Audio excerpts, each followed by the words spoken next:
میں نے تیسری بیٹی جنی تو شوہر طلاق دے کر چلا گیا۔ میری آمدنی کا ذریعہ بھی کوئی نہ تھا کہ اپنا پیٹ پالتی۔ میں بہت پریشان تھی۔ نوکر کو گھر سے نکالنے لگی تو بولا، بیگم صاحبہ مجھ سے شادی کر لیں، آپ کی ہر ضرورت پوری کروں گا۔ اچانک میرے ذہن میں آئیڈیا آیا اور نوکر کے سامنے شرط رکھ دی کہ اگر تم مجھے روزانہ 50,000 دو تو میں تم سے شادی کے لیے تیار ہوں۔ وہ خوشی خوشی مان گیا۔ اب وہ مجھے روزانہ 50,000 لا کر دیتا۔ میں حیران تھی کہ وہ ایسا کیا کام کرتا ہے۔ کچھ پوچھتی تو وہ گڑبڑا جاتا۔ ایک دن چپکے سے اس کا پیچھا کیا تو پاؤں تلے سے زمین نکل گئی، کیونکہ وہ تو اپنا۔ نرس نے میرے کان میں بتایا کہ آپ نے اس بار بھی بیٹی جنی ہے۔ یہ خبر سن کر میرے سر پر آسمان ٹوٹ پڑا تھا۔ دل میں خیال آیا کہ کاش میری یہ بچی مر جائے۔ ہاں، میں سچ کہہ رہی ہوں۔ میرا دل اسی لمحے یہی چاہ رہا تھا، کیونکہ مجھ پر معاشرے کا بہت زیادہ بوجھ تھا۔ اتنا بوجھ میں کم جان عورت سہ نہیں سکتی تھی۔ میں ان حالات سے فرار چاہتی تھی۔ فرار کیا تھا، اگر میری تیسری بیٹی مر جاتی تو میں اپنے شوہر سے مہلت مانگ لیتی۔ تبھی میرے کمرے کا دروازہ کھلا اور میرا شوہر اور ساس تن فن کرتے میرے پاس چلے آئے۔ میری ساس بولی، بہت بہت مبارک ہو بہو، تم نے تیسری بھی بیٹی جنی ہے۔ میں نے بہت کہا تھا عماد کو کہ طلاق دے دو اس کرم جلی کو، مگر وہ تو تمہیں مہلت دینا چاہتا تھا۔ خیر، میں ایک بات لکھ کر دے دیتی ہوں، اگر عماد تمہیں 10 بار بھی موقع دے دے تو تم 10 بار بیٹی جنو گی۔ میں چپ چاپ رحم طلب نظروں سے اپنے شوہر کی جانب دیکھ رہی تھی، مگر اس وقت اس کے چہرے پر بے انتہا صفاقی در آئی تھی۔ میں چاہتی تھی کہ کسی طرح میرے شوہر انتہائی قدم اٹھانے سے رک جائے۔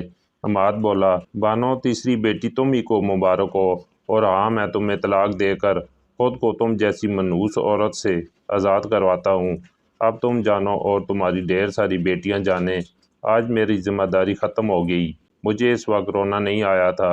میں جی کڑا کر کے بولی، طلاق دے دو، مگر ان بیٹیوں کا نان و نفقہ اب بھی تمہارے ذمہ ہے، کیونکہ باپ ہو تم ان کے۔ عماد ڈڈیائی سے ہنس کر بولا، اچھا چلو تم مجھ سے اپنی بیٹیوں کا خرچ لے کر دیکھ لو، پتہ چل جائے گا کس میں کتنا دم ہے۔ جس عدالت کا بھی در کھٹکاؤ گی، رسوائی کی سوا کچھ بھی ہاتھ نہیں آئے گا۔ میرا دل ایک دم دہل سا گیا تھا۔ میں مسکرا کر بولی، عماد اگر میں تمہارا مقدمہ سب سے بڑی عدالت میں لے چلوں تو؟ وہ ہنس کر بولا، سپریم کورٹ بھی میرا کچھ نہیں بگاڑ پائے گی۔ میں بولی، عماد سپریم کورٹ سے بھی ایک بڑی عدالت ہے، وہ تمہیں تمہارے ہر کام کا پورا صلہ دے گا۔ اگر کبھی فرصت ملے تو قرآن پاک کو گھر کی سب سے اونچی الماری سے اتار کر پڑھ لینا، اور ہاں، ترجمہ پڑھنا مت بھولنا۔ اس دن تمہیں احساس ہوگا کہ تم نے اپنے ساتھ کتنا بڑا ظلم کر لیا ہے۔ میری بات سن کر میری ساس نے اپنی ناک سے مکھی اڑائی تھی، اور عماد غصے سے بولا، ارے چل ہٹ۔ اتنا کہہ کر وہ دونوں اس غرور کے ساتھ باہر نکلے تھے کہ مجھے ان پر ترس آ گیا تھا۔ ترس آنا بنتا بھی تھا، کیونکہ یہ رعب، یہ تکبر انسان کو نہیں جچتا۔ انسان تو اللہ تعالیٰ کے سامنے نہایت بے بس مخلوق ہے۔ اللہ لمحوں میں انسان کو گھٹنوں کے بال لا سکتا ہے اور منہ کے بال گرا سکتا ہے۔ وہ دونوں جب چلے گئے تو میں نے اپنی نومولود بیٹی کو اپنی گود میں بھر لیا۔ میں نے اس کا منہ چوم کر اسے اپنے سینے سے لگا کر اس سے معافی مانگی تھی۔ میں کتنی بری ماں تھی نا، جو کم ظرف لوگوں کی خاطر اپنی بچی کے مرنے کی بددعا کر رہی تھی۔ ایک دن اسپتال میں رہ کر میں گھر واپس آ چکی تھی۔ گھر میرا ذاتی تھا۔ ابو مرنے سے پہلے اپنا گھر میرے نام لگا گئے تھے، بس اسی لیے مجھے در بدر نہیں ہونا پڑا تھا۔ میرا شوہر اور ساس خود ہی گھر چھوڑ کر چلے گئے تھے۔ میں گھر آئی تو ملازم نے گھر کو شیشے کی طرح چمکایا ہوا تھا۔ وہ میرے لیے سوپ بنا کر لے آیا۔ ساحل کو عماد ہی نے ملازمت پر رکھا تھا۔ ساحل پچھلے 1 سال سے ہمارے گھر پر کام کر رہا تھا۔ وہ بہت ہی اچھا اور فرما بردار انسان تھا۔ ساحل سوپ لے کر آیا تو مجھے میری بیٹی کی مبارکباد دے کر بولا، میڈم عماد نہیں آئے کیا؟ میں تلخ لہجے میں بولی، وہ اب کبھی بھی نہیں آئیں گے، کیونکہ انہوں نے تیسری بیٹی کی پیدائش پر مجھے طلاق دے دی ہے۔ ساحل میری بات سن کر بولا، میڈم پھر تو آپ کو ڈبل مبارک ہو، آپ کی جان ایک ایسے انسان سے چھوٹ گئی جس نے آپ کو بچے پیدا کرنے والی مشین بنا رکھا تھا، آپ کو آپ کے مقام سے گرا دیا تھا۔ خیر آپ آرام کریں، آپ کو ابھی آرام کی ضرورت ہے۔ ساحل کے جانے کے بعد میں نے سوچا کہ بیچارہ ہے تو ایک ملازم ہی، مگر اس کی سوچ کتنی اعلیٰ تھی۔ ضرور اس کی تربیت کرنے والی ماں نے اس کو ایک اچھا انسان بنایا تھا۔ کچھ دن میں بستر پر پڑی رہی۔ میری بڑی بیٹیاں سکول جاتی تھیں۔ ایک دن نیلم بولی، ماما سکول کی فیس ابھی تک آپ نے جمع نہیں کرائی۔ میں پریشان ہو گئی۔ بولی تم فکر نہ کرو، صبح تک تمہارا یہ کام بھی ہو جائے گا۔ نیلم کو تسلی دے کر خود بے چین ہو گئی تھی۔ میں نے جلدی سے الماری کھول کر اپنا پرس نکالا تو اس میں سے 100 روپے کا نوٹ نکلا تھا۔ میں آ کر کے رہ گئی تھی۔ حماد بہت اچھی کمپنی میں کام کرتا تھا۔ وہ ہر ماہ لاکھوں کے حساب سے کماتا تھا، مگر اس نے کبھی میرے ہاتھ پر خرچ نہیں رکھا تھا۔ اگر وہ مجھے تھوڑے بہت پیسے دیتا رہتا تو آج میرے پاس میری سیونگ ہوتی۔ میں نے سوچا کہ اپنے زیورات بیچ کر چلو بیٹی کی سکول کی فیس بھر دوں گی۔ میرے والدین نے مجھے جہیز میں اچھا خاصا سونا دیا تھا۔ میں نے جلدی سے اپنے زیورات کے ڈبے نکالے۔ جیسے ہی میں نے وہ ڈبے کھول کر دیکھے تو میں دنگ رہ گئی تھی، کیونکہ وہ تو سب کے سب خالی پڑے تھے۔ میری آنکھوں سے آنسو بہنے لگے تھے۔ میرا صبر ٹوٹ گیا تھا۔ میں نے آسمان کی طرف منہ کر کے کہا، اے اللہ، آپ دیکھ رہے ہیں نا آپ کے بندے مجھے کس حال پر لے آئے ہیں۔ میں بڑی دیر بیٹھی روتی رہی اور دعائیں کرتی رہی۔ جب دل کو تھوڑا حوصلہ ہوا تو میں اٹھ کر باہر نکل گئی تھی۔ ساحل کچن میں کھانا بنا رہا تھا۔ میں کچن ہی میں چلی گئی۔ میں بولی، ساحل تم سے ایک بہت ضروری بات کرنی ہے۔ وہ بولا، جی میڈم، کیا کہنا ہے؟ میں بولی، میری الماری سے میرے زیورات چوری ہو گئے ہیں۔ ساحل میری بات سن کر ایک دم سے بوکھلا گیا تھا۔ اس کے ہاتھ سے چمچہ بھی چھوٹ کر نیچے گر گیا تھا۔ وہ بولا، میڈم آپ کو کس پر شک ہے؟ میں بولی، حماد پر۔ تب مجھے ساحل کے چہرے پر ایک سکون سا نظر آیا تھا۔ اس کا یہ سکون دیکھ کر میں بے سکون ہو گئی تھی۔ کہیں ساحل نے ہی تو اسے آگے میں کچھ بھی سوچ کر خود کو مزید پریشان نہیں کرنا چاہتی تھی۔ میں بولی، ساحل تم جانتے ہو میرا شوہر مجھے طلاق دے کر چلا گیا ہے۔ میرا کوئی ذریعہ معاش بھی نہیں ہے۔ اس لیے میں چاہتی ہوں کہ تم یہ کام چھوڑ کر چلے جاؤ، کیونکہ میں تمہیں تنخواہ نہیں دے پاؤں گی۔ ساحل کچھ دیر سوچتا رہا، پھر بولا، میڈم میں آپ کو ان حالات میں چھوڑ کر نہیں جا سکتا۔ میں بولی، تم یہاں رہ کر کیا کر لو گے؟ وہ بولا، میں آپ کی مدد کرنا چاہتا ہوں۔ میں کہیں اور جاب کر لوں گا، آپ کو مہینے بھر کا خرچ دیتا رہوں گا۔ تب میں غصے سے بولی، ساحل تم یہ سب کس رشتے کے تحت کرو گے؟ ساحل تب میرے روبرو آ کر کھڑا ہو گیا تھا۔ اس نے میری آنکھوں میں آنکھیں ڈال دیں۔ وہ بولا، بیوی بن جاؤ میری، مجھ سے شادی کر لو۔ میں تو ساحل کی بات سن کر ہی شش دیر رہ گئی تھی۔ مجھے تو کوئی جواب نہیں سوجھ رہا تھا۔ تب بولی، نہیں ساحل، میں کسی کا احسان نہیں لینا چاہتی۔ ساحل بولا، احسان کی بات نہیں ہے میڈم، میں نے کبھی نہ کبھی تو شادی کرنی ہی ہے نہ، تو پھر آپ کیوں نہیں؟ تب میں بولی، کیونکہ میں ایک طلاق یافتہ عورت ہوں اور 3 بچوں کی ماں ہوں، جبکہ تم ایک جوان اور خوبصورت انسان ہو۔ ساحل بولا، کم خوبصورت تو آپ بھی نہیں ہیں۔ میں ساحل کے منہ سے اس قسم کی باتیں سننے کی توقع نہیں کر رہی تھی، اس لیے میں اپنے کمرے میں آ گئی تھی۔ میرا دل زور زور سے دھڑک رہا تھا۔ میں عجیب حالات میں گر گئی تھی۔ خیر، میں نے سوچا کہ میں ساحل کو جھڑک دوں گی تو وہ اپنی بات سے پیچھے ہٹ جائے گا، مگر وہ تو بہت ہی ضدی نکلا تھا، بار بار مجھے شادی کرنے کا کہتا۔ ایک دن تو اس نے میرے پاؤں ہی پکڑ لیے تھے۔ تب میرے پاس اور کوئی حال نہیں بچا تھا۔ میں نے سوچا کہ اسے ایسا کام کہہ دیتی ہوں کہ وہ نہ کر سکے اور شادی کے ارادے سے باز آ جائے۔ میں بولی، ساحل میں ایک شرط پر تم سے شادی کے لیے تیار ہو جاؤں گی، اگر تم روزانہ 50,000 روپے میرے ہاتھ پر لا کر رکھ دیا کرو گے۔ ساحل حیرانی سے مجھے دیکھتا رہا۔ کچھ دیر سوچنے کے بعد بولا، ٹھیک ہے میڈم، میں اس شرط کو ماننے کے لیے تیار ہوں، آپ مجھ سے شادی کر لیں۔ مجھے ساحل سے اس بات کی توقع ہرگز نہیں تھی، کیونکہ وہ تو ہمارے گھر کل وقتی ملازم کے طور پر کام کرتا تھا۔ میں چپ کر کے اٹھ کر اپنے کمرے میں چلی آئی تھی، کیونکہ مجھے معلوم تھا کہ ساحل نے یہ سب جذبات میں آ کر کہا ہوگا۔ شام تک میں اپنے کمرے میں بیٹھی رہی تھی۔ تب میرے کمرے کے دروازے پر دستک ہوئی تھی۔ میں نے اٹھ کر دروازہ کھولا تو سامنے ساحل کھڑا تھا۔ وہ بڑا نکھرا نکھرا سا لگ رہا تھا۔ مجھے دیکھ کر بولا، بانو، میں مولوی صاحب اور گواہان کو لے کر آیا ہوں، آپ جلدی سے تیار ہو جائیں۔ میں دنگ رہ گئی تھی۔ خیر، میں نے اللہ کا نام لیا اور صاف ستھرا لباس پہن لیا تھا۔ میں نے سارا معاملہ اللہ کے سپرد کر دیا تھا۔ میں جیسی باہر نکلی، مولوی صاحب نے نکاح پڑھوایا۔ ساحل باہر سے ہی کھانا لے آیا تھا وہ اس نے سب کو کھلایا اور رخصت کر دیا تھا۔ میری تینوں بیٹیاں سو رہی تھیں جبکہ میں باہر لاؤنج میں بیٹھی تھی۔ ساحل آ کر میرے پاس بیٹھ گیا تھا۔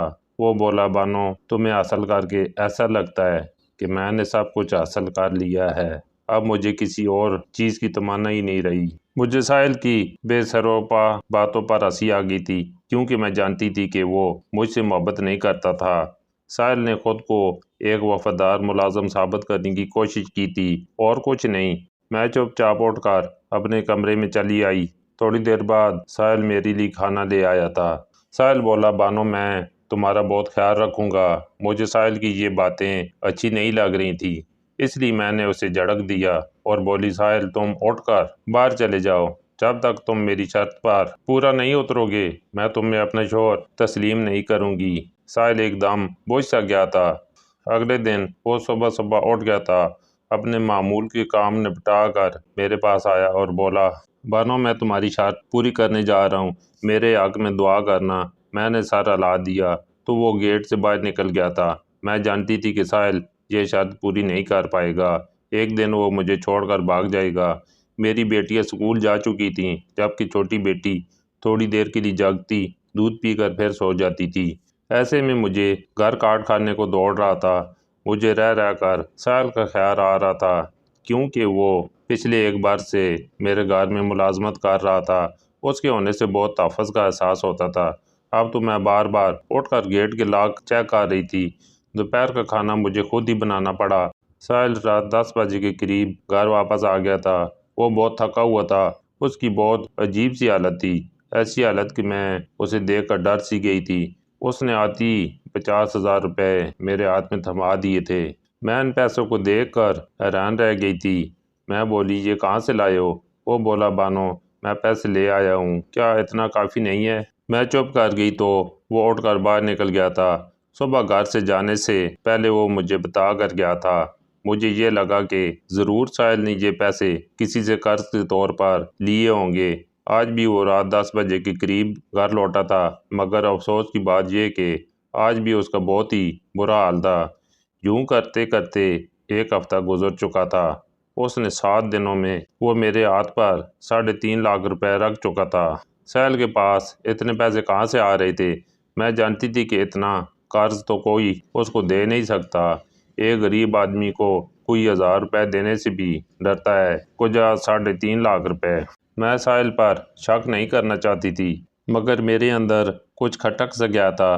ساحل کسی غلط ایکٹیویٹی میں بھی ملوث ہو سکتا تھا اور یہ بھی ہو سکتا تھا کہ میرا زیور عماد نے نہیں بلکہ ساحل نے چرایا ہو اور اب وہ بیچ کر مجھے پیسے لا کر دے رہا ہو۔ میرے اندر سوالات کی بوچھاڑ ہو چکی تھی، زندگی سے نفرت محسوس ہو رہی تھی۔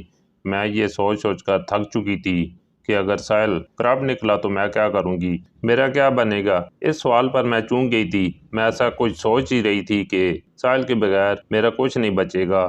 اس کا ایک ہی جواب تھا کہ میں اسے پسند کرنے لگی تھی۔ کیوں کے بہت سے جوابات تھے مگر فی الحال میں اس کی اصلیت جاننا چاہتی تھی۔ اس لیے میں نے سوچا کہ میں کل ساحل کا پیچھا کروں گی، میں دیکھوں تو صحیح کہ وہ ایسا کیا کرتا ہے کہ ہر روز کا 50,000 روپے لا کر میرے ہاتھ میں تھما دیتا تھا۔ صبح میں بچیوں کو سکول بھیج کر فارغ ہو گئی تھی۔ جیسے ہی ساحل مجھے بتا کر گھر سے نکلا میں بھی اس کی پیچھے پیچھے چل پڑی تھی۔ آج اس نے بے نقاب ہونا تھا، اس لیے میرا دل بڑی بری طرح سے دھڑک رہا تھا۔ گھر سے نکلنے کے بعد وہ 10 منٹ تک پیدل ہی چلتا رہا تھا، پھر بس سٹاپ پر جا کر کھڑا ہو گیا۔ وہاں پر ایک بڑی سی کالی گاڑی آئی تھی۔ ساحل اس گاڑی میں بیٹھ کر آگے بڑھ گیا تھا۔ ساحل کی پرسنالٹی ایسی تھی کہ وہ ملازم تو بالکل نہیں لگتا تھا۔ میں نے دل میں سوچا کہ اگر یہ گاڑی ساحل کی اپنی ہوتی تو وہ کتنا جچتا نا۔ خیر، میں نے ان تمام خیالات کو جھٹک دیا اور ایک رکشے کو روک کر ساحل کا پیچھا کرنے کو کہا تھا۔ ساحل آگے ہی آگے بڑھتا جا رہا تھا۔ آخر کار وہ ایک بہت بڑی ملٹی نیشنل کمپنی کے سامنے جا کر رک گیا تھا۔ وہ اس بلڈنگ میں داخل ہو گیا تو ماضی کے جھروکے میرے سامنے کھل سے گئے تھے۔ شادی سے پہلے ایک بار اس کمپنی میں انٹرویو دینے آئی تھی۔ میرا انٹرویو 3 مرد حضرات نے لیا تھا اور ان تینوں ہی نے مجھے ریجیکٹ کر دیا تھا، حالانکہ میرے پاس اچھی ڈگری بھی موجود تھی۔ پھر ساحل کا اس آفس میں داخل ہونا مجھے چونکا گیا تھا۔ میں اپنی چھوٹی بیٹی کو بغل میں دبائے آفس میں داخل ہو گئی تھی۔ میں نے دیکھا ساحل ایک کمرے میں داخل ہو گیا تھا۔ میں نے سیکورٹی والوں سے نظر بچا کر اس کمرے میں داخل ہونے کی کوشش کی تو ریسیپشن نے مجھے دیکھ لیا تھا۔ اس نے مجھے روکنے کی کوشش کی تو میں بھاگ کر اس کمرے میں داخل ہو گئی جہاں کچھ دیر پہلے ساحل داخل ہوا تھا۔ میں جیسے ہی کمرے میں داخل ہوئی ساحل مجھے دیکھ کر چونک گیا تھا۔ میرے پیچھے ریسیپشن والی لڑکی بھی داخل ہو گئی تھی۔ وہ بولی، باس۔ میں نے اس لڑکی کو روکنے کی بہت کوشش کی مگر اس نے میری ایک نہ سنی۔ ساحل نے اسے ہاتھ کے اشارے سے باہر جانے کو کہا۔ تب میں بولی، باس۔ ساحل، تم اس کی باس ہو گیا؟ وہ بولا، بیٹھ جاؤ بانو، اتنی گرمی میں چھوٹی سی بچی کو گھر سے لے کر کیوں نکلی ہو؟ اس کو پیچھے صوفے پر لٹا دو۔ وہ مجھے ایسے ہدایت دے رہا تھا جیسے میری بیٹی کا سچ مچ وہی باپ ہو۔ میں نے اسے لٹا دیا تو اس نے مجھے گلاس بھر کر پانی کا دیا تھا۔ وہ بہت کیئرنگ تھا، ہمیشہ کی طرح۔ میں نے پانی نہیں پیا۔ میں بولی، ساحل، تم یہاں کیا کر رہے ہو؟ وہ مسکرا کر بولا، بانو، تمہیں یاد ہے کیا آج سے 5 سال قبل تم اس آفس میں انٹرویو دینے کے لیے آئی تھی؟ 3 لوگوں نے تمہارا انٹرویو لیا تھا مگر تمہیں ریجیکٹ کر دیا تھا کیونکہ تمہارے پاس ایکسپیرینس نہیں تھا۔ ان 3 مرد حضرات میں بھی تھا۔ تم مجھے بہت اچھی لگی تھی۔ مجھے لگا تھا کہ مجھے تم سے پہلی نظر کی محبت ہو گئی تھی۔ میں نے گھر جا کر اپنی والدہ سے تمہاری بات کی تھی۔ انہوں نے مجھ سے تمہاری ساری معلومات لے لی تھیں کیونکہ تمہارے ڈاکومنٹس میں معلومات موجود تھیں۔ امی نے یہ کہہ کر تمہیں مسترد کر دیا۔ تم ہمارے برابر کے گھرانے سے تعلق نہیں رکھتی تھی۔ امی کو لگا کہ تم ہماری فیملی میں جچو گی نہیں۔ میں نے سوچا کہ کوئی بات نہیں، تم بھی یہاں ہو اور میں بھی وقت آنے پر امی کو رضامند کر ہی لوں گا۔ یوں ہی 3 ماہ کا عرصہ بیت گیا۔ ایک دن میں نے سوچا کہ تمہاری ایک جھلک دیکھ لوں، پھر دوبارہ سے امی کو منانے کی کوشش کروں گا، مگر مجھ پر بجلی تب گری جب مجھے معلوم ہوا کہ تمہاری تو شادی 1 ہفتہ پہلے ہی ہو گئی تھی۔ کہتے ہیں نا کہ چیز کو کھو دینے کے بعد اس کی قدر ہوتی ہے۔ میں نے تمہیں کھو دیا تھا، اس لیے تمہارے ہجر میں پاگل ہو گیا تھا۔ حالانکہ میں تو ایک بہت ہی پریکٹیکل انسان تھا۔ میں نے تو کبھی اس طرح کی چھچوری حرکتیں نہیں کی تھیں۔ میں نے ابو کے آفس جانا چھوڑ دیا تھا، ہر چیز سے کٹ گیا تھا۔ ابو نے میری اس حالت کے پیش نظر مجھے امریکہ بھجوا دیا تھا۔ وہاں میں نے وقت گزاری کے لیے بہت سی لڑکیوں کے ساتھ دوستی کی۔ مجھے لگا کہ شاید میں تمہیں بھول چکا ہوں، مگر جیسی پاکستان آیا تو تم مجھے پھر سے یاد آنے لگی۔ میں نے سوچا کہ میں ایک بار تمہیں قریب سے دیکھ لوں تو شاید تم سے بیزار ہو جاؤں گا، اس لیے میں نے تمہارے گھر میں ملازم کے طور پر کام شروع کر دیا۔ مگر بانو، میں تمہیں جتنا جانتا تھا اتنا ہی میں تمہاری محبت میں گرفتار ہوتا گیا۔ تم حسین تھی، باوقار تھی۔ میں جانتا ہوں کہ عماد کی غیر موجودگی میں اس کے کئی دوستوں نے تمہاری تعریف کر کے تمہیں اپنی جانب کرنے کی کوشش کی، مگر تم اپنے شوہر کی وفادار رہی تھی۔ تمہارا یہ کردار مجھے تمہارا اسیر کر گیا تھا۔ میں نے اپنے والدین سے رابطہ ختم کر لیا تھا۔ میں نے اپنی والدہ کو اپنی شکل تک نہیں دکھائی۔ ان کی وجہ سے تم مجھ سے دور ہوئی تھی نا۔ پھر تمہاری طلاق ہو گئی تو لگا کہ میرے ہاتھ میں قارون کا خزانہ آ گیا ہے۔ تم سے شادی کی تو تم نے انوکھی شرط رکھ دی، اس لیے مجھے ابو کا بزنس پھر سے جوائن کرنا پڑا۔ پھر مجھے معلوم ہوا کہ وہ تو سب کچھ میرے نام منتقل کر چکے ہیں۔ میں ساحل کی باتیں سن کر حیران رہ گئی تھی۔ میں تو کبھی جان ہی نہیں پائی تھی کہ کوئی مجھ سے اس شدت کی محبت کرتا ہے۔ ساحل بولا، عماد نے تمہارے ساتھ بہت برا کیا۔ میرا جی چاہتا تھا کہ میں اسے پیٹ ڈالوں مگر تمہاری خاطر چپ رہا۔ تم جانتی ہو کیا عماد کو اس کی کمپنی نے فراڈ کے کیس میں جیل بھجوا دیا ہے۔ اسے 10 سال کی قید ہوئی ہے۔ اس کی والدہ نے اپنی تمام جمع پونجی عماد کے لیے وکیل کرنے میں اجاڑ دی مگر کوئی وکیل اسے سزا سے نہ بچا سکا۔ اب عماد کی والدہ ایک اولڈ ہوم میں چلی گئی ہیں۔ یہ سب باتیں سن کر میری آنکھوں میں آنسو آ گئے تھے۔ اللہ کی لاٹھی سچ میں بے آواز ہے۔ ساحل مجھے اور میری بچیوں کو اپنے گھر لے گیا جہاں ان کو دادا دادی اور باپ کا پیار ملا اور مجھے میرے شوہر سے عزت، قدر، پیار اور مان ملا جو عماد مجھے کبھی بھی نہ دے سکا تھا۔